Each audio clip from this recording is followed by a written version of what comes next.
The diner's fluorescent lights flickered, casting an almost sickly glow across the cracked vinyl booths. The stale smell of coffee, grease, and desperation clung to the air like a heavy, suffocating blanket. The kind of place that used to comfort me when we first met, back when we thought we could change the world together. The sound of his voice made my blood freeze. "Told you she'd still be waiting," he said, laughing, the sound of his buddies joining in like hyenas. I didn't move, I didn't flinch, I just smiled, the kind of smile that doesn't reach the eyes. They didn't deserve to see the fury simmering underneath. He thought I was still his fool, but they were wrong, all of them. I was better than this. I wasn't the one left sitting in that cheap diner, waiting for him to honor the commitment he'd made to me. Not anymore. I had a plan. 3 hours. That's how long I sat there, alone, watching the seconds tick by, listening to the laughter echoing in my mind. They thought they were playing me. They thought I was weak. I didn't care that he showed up late, that he didn't even seem to notice the hurt. What mattered now was that the silence I had cultivated in that moment was louder than anything they could ever say. I'd been quiet for a reason. We were once something beautiful, a spark of hope.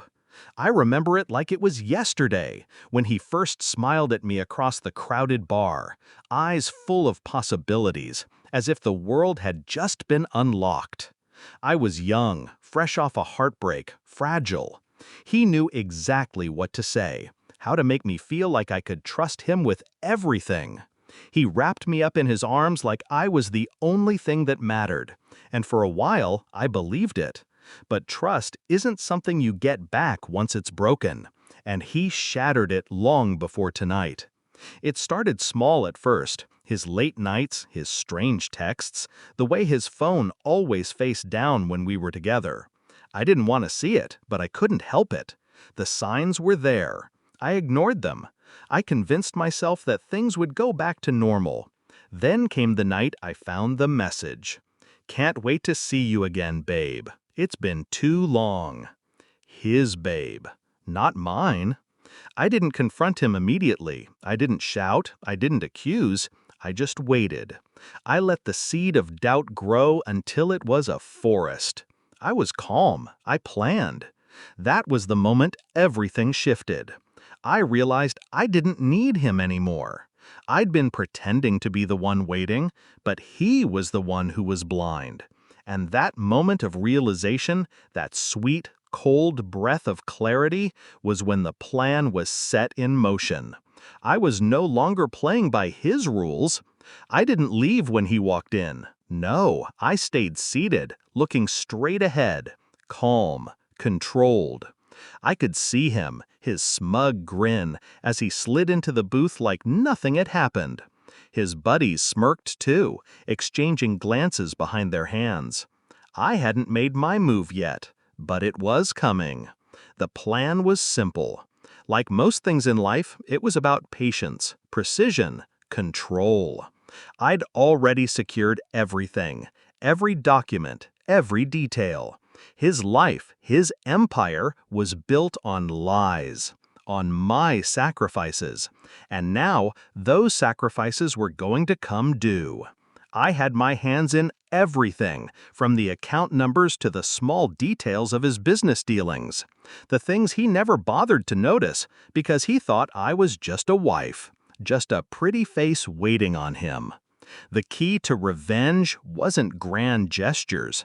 It was in the quiet moments, the ones that hit hardest when the walls close in around you and you realize you've been played.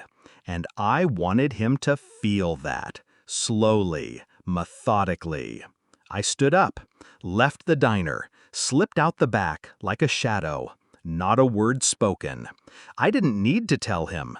The real plan was already in motion. By the time I walked into my office the next morning, the first part of the plan was done. The papers, his name on them, the businesses he'd spent years cultivating, all of it was mine now. The accounts he thought were his? No, they belonged to me. Every asset, every house, every nickel. His world was crumbling beneath him. But he didn't know yet. He would. Soon. The phone call came later that day. It was almost too easy. "Where are you?" he demanded. I could hear the panic in his voice. "Right here," I said, my voice as calm as it had been when I'd smiled in the diner. "Do you remember all those late nights? The ones you said were business meetings?" I let the silence settle between us, heavy and suffocating. "What have you done?" he spat, his voice shaking now. "Just made sure you'd never be able to laugh at me again." It was done. He could try to salvage it, try to rebuild, but he would never get back what he lost. He would never get back the one thing that mattered most. I didn't feel satisfaction. I didn't feel pride. I felt relief. Finally, I was free. Free of him. Free of the lies. Free of the years I'd wasted. There was no bitterness, Mao. No anger.